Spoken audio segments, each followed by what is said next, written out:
all of my unread books for the most part off of my bookshelf, and I'm going to go through them with you. The reason why I figured now would be a good time is because I have been living in a state of delusion, particularly when it comes to the balance between my read and TBR shelf. So we're going to address that delusion. This is a disclaimer that I tried to film this video already and it set me spiraling, but now I'm back. Okay, I actually organized my piles a little bit, and I just had to sit and reflect and really think about the menace that I am when it comes to not only reading books but also like buying and acquiring books. Let's get started. This will be very rapid fire because I'm pretty sure I have close to 100 books on my physical TBR. So let me just start with the books that I'm reading right now. First one is Orbital. This won the Booker Prize this year, and it's about 6 astronauts who are orbiting the Earth and meditations on what it means to be living in space and like viewing Earth, missing Earth, seeing the natural prowess of Earth and the destruction and the beauty, and taking all of those things and comparing it to space and time and the vastness within that. So this book is literally me in a book. I love any books that reference outer space. You'll probably see that as a theme throughout, and I'm thoroughly enjoying this novel, and I'm almost halfway through. My audiobook read is The Serviceberry, Abundance and Reciprocity in the Natural World. This is by Robin Wall Kimmerer, who is the author of Braiding Sweetgrass. I also have Braiding Sweetgrass, but I think I left it at my parents' house. I am reading this currently, and it is heartwarming and beautiful. It's all about the serviceberry and like what lies at the heart of a gift economy, and how we should be repurposing and rethinking our current economical systems to reflect that of the natural world. So it's very hopeful, very heartwarming and insightful, and just like the perfect warm and cozy read for right now. Existential crisis, heartwarming and beautiful. My brain, you know, half of the time fluctuating between these two things. Probably give you a sentence or two as to how or why I haven't read them yet, but if not, this will be pretty rapid fire. So the first book that I have here is Negative Space by Gillian Linden. This is about a woman who is middle-aged. She is a professor, a writer, a mother, a wife, and she is trying to juggle all of these hats and masks that she wears. It's about that fine balancing act. I saw this in Barnes & Noble. I haven't heard anyone talking about it. Ernest Gang's A Lesson Before Dying. So I've had this for a very long time. Ernest Gaines is from my hometown in Jersey, and I have never read any of his work. I know it is gorgeous and stunning. A Lesson Before Dying is set in a small Cajun community in the late 1940s. Jefferson, a young black man, is an unwitting party to a liquor store shootout in which 3 men are killed. The only survivor, he is convicted of murder and sentenced to death. I don't know why I haven't read it yet. I have no excuse. I think I just kind of forgot that I had it, which is why I wanted to do this anyway, because as I'm approaching the new year, I want to see what books I have that maybe I've forgotten about that I haven't read yet, and put those on my priority as I'm making my like 25 books to read in 2025 list. Also, I have Olive Kitteridge by Elizabeth Strout. One of my friends, one of my writing friends, recommended this book to me, and I saw it in the thrift store for 99 cents, so it was a no-brainer to buy it. I've heard amazing things about Elizabeth Strout, and something that I was not aware of before, and this is important for another book I'm going to mention, is that she tends to write like or use the same characters throughout different novels, so it's like a mini universe that she has. Martyr by Kaveh Akbar, a very buzzy book that came out this year, all about a main character who has been grappling with an inheritance of violence and loss. A poet writing a book is a book that I want to read. Okay, we have Ripe by Sarah Rose Etter. I got this a year ago or so.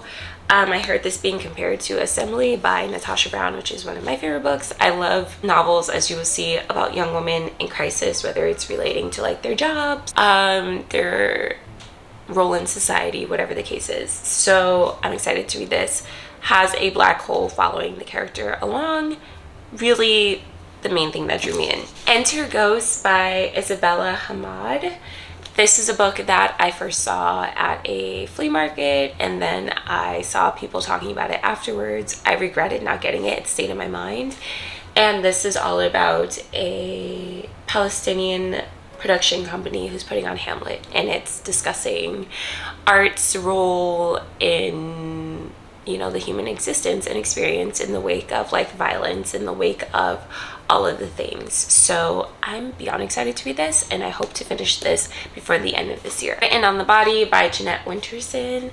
I love work that uses the body as a metaphor, and so I'm sure I will love this. Jeanette Winterson is also a lot of people's favorite writer, and I feel like she might be one of my favorite writers. God of Small Things, another classic book that I feel like I just have to read. I haven't gotten to it yet. Another thrift store find. I love buying books at the thrift store because you can always get goodies there for like $1 or $2. A Woman is No Man, a novel by Itaf Rum. This is a novel that also looks at a Palestinian American's family's journey from Palestine to America, and it fluctuates between Palestine in 1990s and Brooklyn in 2008. I love Brooklyn. I live not far from Brooklyn at all, and it's a place that I hope to live one day. The Island of Missing Trees by Elif Shafak. These books I got in the summer. These I got in the summer. I have not read them yet. This was recommended to me by the bookseller, and she made it sound gorgeous. It's all about a Greek and Turkish kind of union between a man and a woman, how they fall in love, and the role that like the setting has in that. So it sounded lovely. Zadie Smith's On Beauty. Zadie Smith is an author that I love, but I have not read enough from.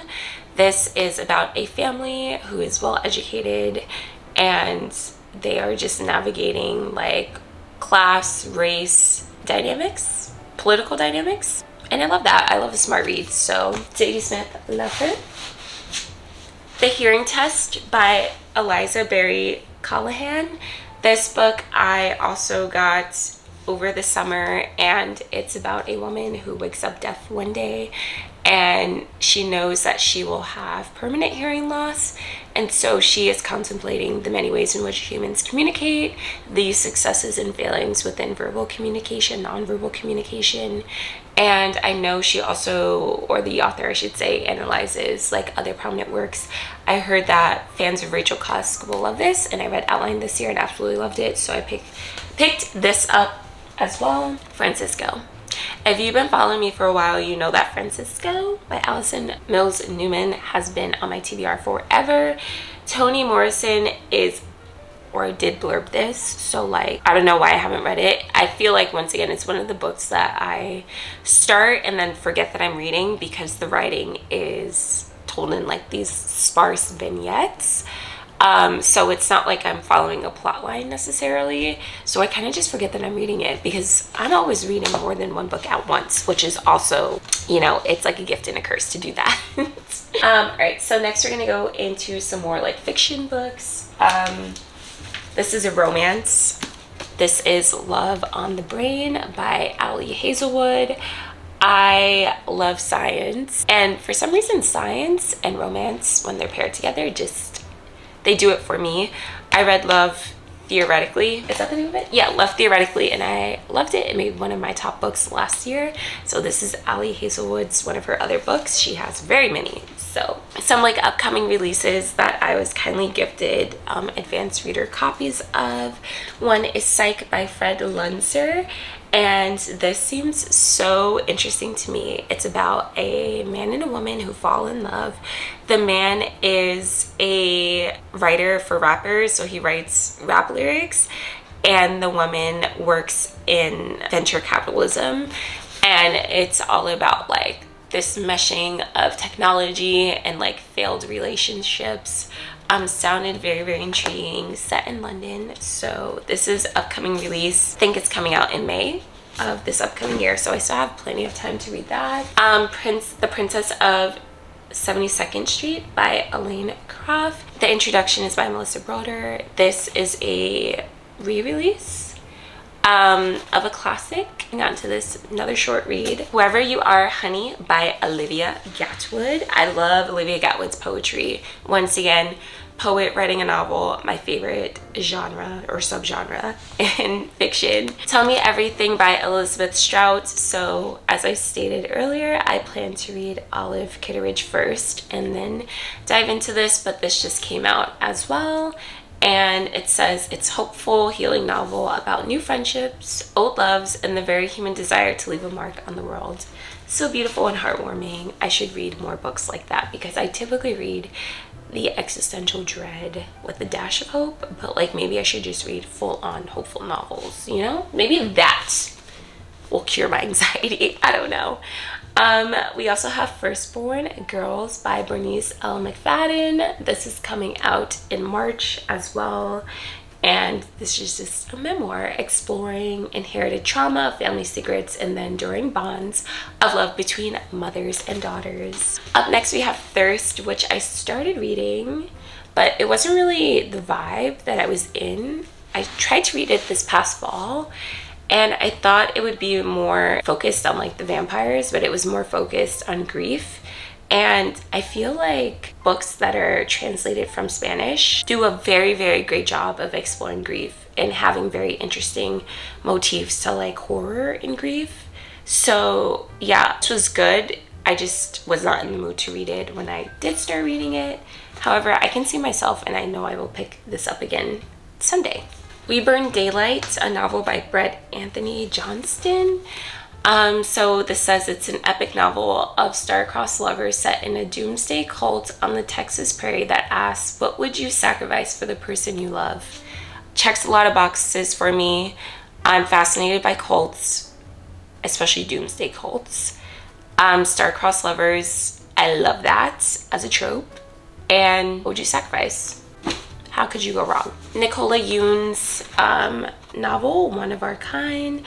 This is her first adult novel, but it says the Stepford Wives meets Get Out and #1 New York Times bestselling author Nicola Yoon's first adult novel, a terrifying and thought-provoking look at what it means to truly be free in America, living in a surveillance state. Fascinating. Once again, just a reminder that I have these books. This Is Not a Game by Kelly Mullen, a unique locked room debut with a memorable intergenerational relationship and gaming angle. This sounds so fun. I just got this book literally from Dutton. I won it or earned it in a box, which was fun.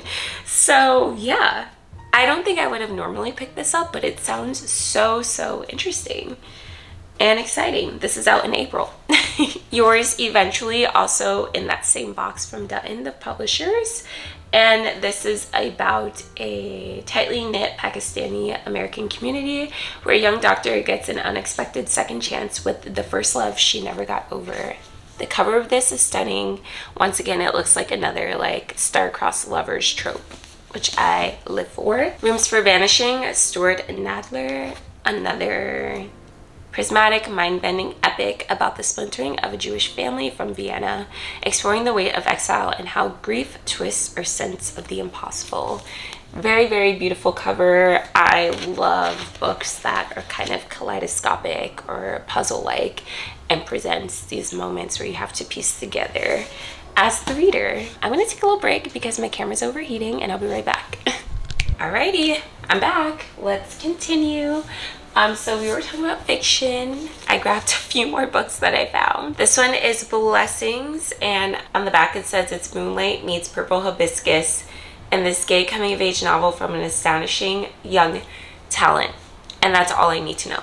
That's all I need to know to get me excited to read this. Once again, it was actually shoved into the back of my bookshelf, and I totally forgot that I had it. A running theme. I also have Old Enough by Haley Jacobson. And this is about a young woman who is in college, and her name is Savannah. She goes by Sav. Henry is almost the person she wants to be, or at least she's getting closer. It's the second semester of her sophomore year of college. She's finally come out, is making friends with other queers in her dorm, and has just about recovered from her disastrous first queer situationship. So this is like a messy coming of age. Also love.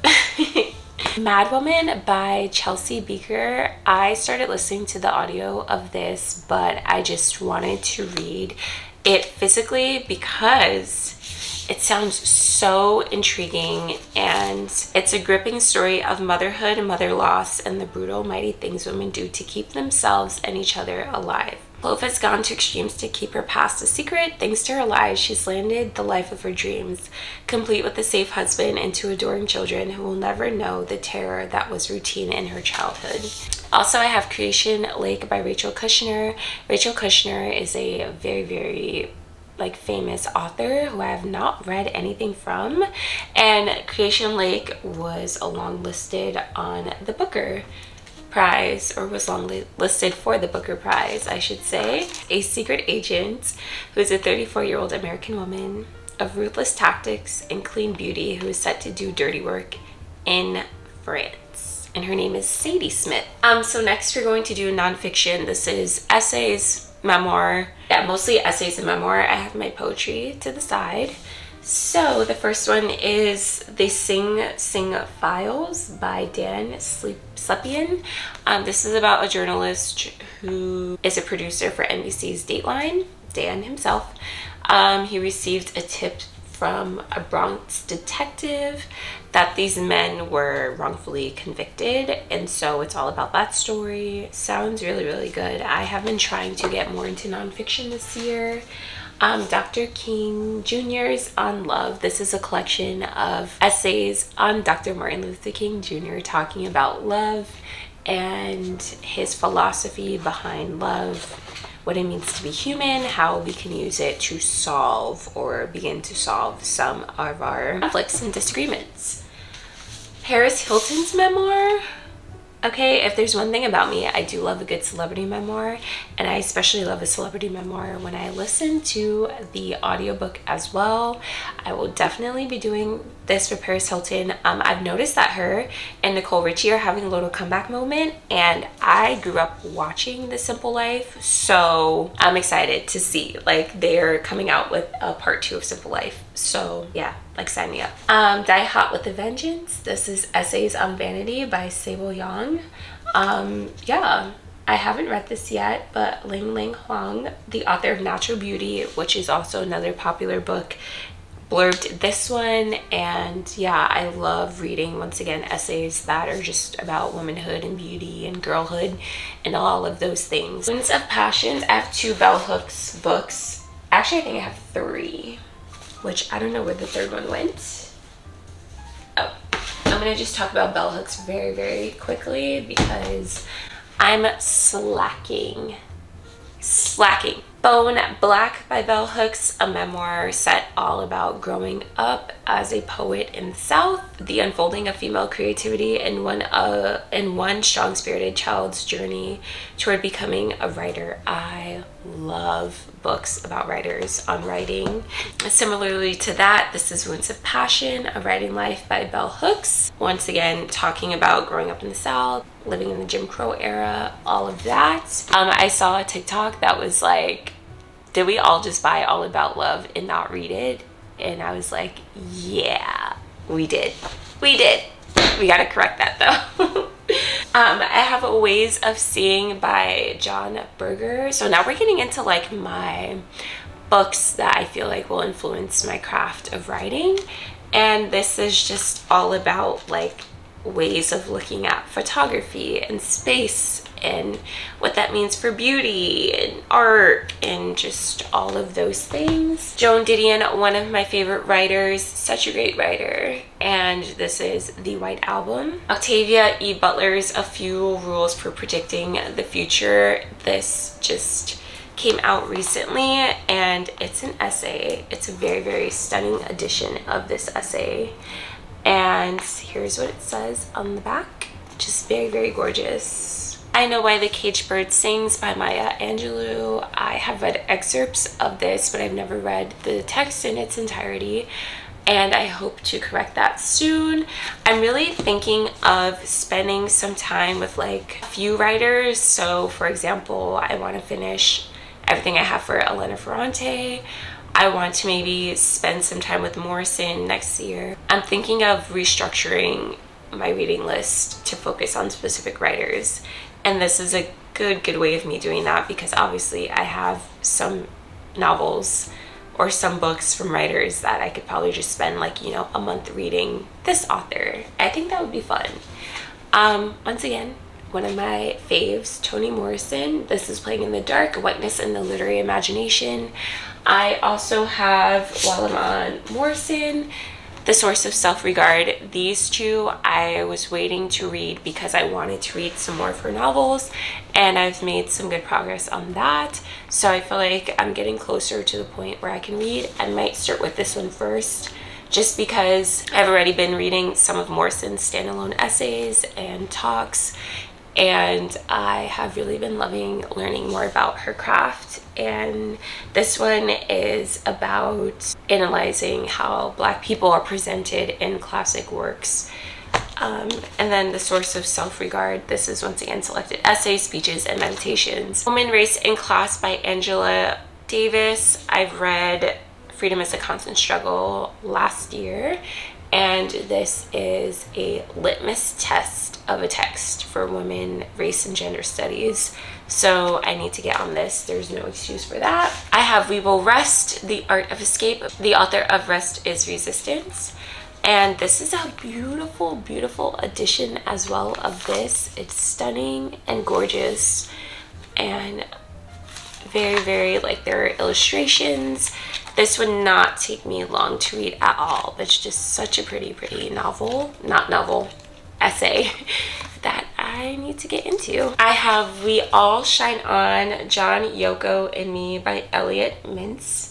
Yeah, I've just recently gotten into like their relationship and mystique and all of that, so this would be cool to read. One book that is for sure making my 2025 reading list is Doppelganger by Naomi Klein. This is all about, very quickly, Naomi Klein turning her focus on how today's turbulent politics and technology have distorted our shared reality. So it's focusing on this transformation of Naomi Wolf, who is the other Naomi, and using her transformation from this very prolific, respected scholar to someone who is an agent of disinformation and what that means. This sounds so good. I heard nothing but amazing things from some of my neutrals. I know Leah, my girl, if you're watching this, she gave this 5 stars, and I think she was one of the first people I saw talking about this, so she influenced me. I also have A Life of One's Own, 9 Women Writers Begin Again by Joanna Biggs. The author uses a mix of memoir and kind of like literary analysis or biographies of 9 prominent women writers, like Elena Ferrante, like Toni Morrison, like Sylvia Plath, and how they begin again, how they persevere, and how they lead like unconventional lives through the lens of society. And I have come to the end of my nonfiction. As you can see, the table is bare, but do not fear. Here we go. Very quickly, rapid fire poetry collections, because it's almost impossible for me to talk about poetry without reading a little bit. Plantains and Are Becoming by Melania Louisa Marte. This, so good, I started it, need to finish. I mentioned Olivia Gatwood earlier in this video, but this is Life of the Party, poems by her. I read New American Best Friend, and I'm familiar with her work on button poetry, so another collection. Papi Pichon by Dimitri Reyes. Dimitri Reyes is a fantastic, phenomenal Puerto Rican poet who has such musicality to his poems and such strong identity, and I love his work. He also has a YouTube channel that I will leave linked below. You should check it out. Seraphim, Deaf Republic by Ilya Kaminsky. This won the National Book Award. Standard American English, Louise Gluck, Selected Poems. Me by Dinez Smith. And I don't have their most recent poetry collection, but I also want to read that as well. Organs of Little Importance. Auguries of Innocence by Patti Smith. And huge flex, I met Patti Smith and she signed this for me. So cool. Ephemera, Through the Looking Glass, which was kindly sent to me by one of my supporters. I got you, I will read it. Black Nature, this is the first anthology of Black Nature poets, and this is edited by Camille T. Dungy, who wrote What to Eat, What to Drink, What to Leave for Poison, one of my favorite poetry collections from last year. Good Woman, Poems and a Memoir by Lucille Clifton. Rivka by Mohammed El Kurd, all about Palestinian resistance. And then another very popular poetry collection is Root Fractures by Diana Coy Nguyen. And this is all about the effects of the war in Vietnam. These are all of my unread books, guys. All of my unread books. Thank you so much for watching. Thank you for being here. This video was so long, so if you made it to the end, let me know which books on my physical TBR that you have read, which ones you haven't read yet. We'll chat in the comments. Thank you so much for being here. Please don't forget to hit that like and subscribe button if you want to see more from me, and I look forward to seeing you in the next video. Bye.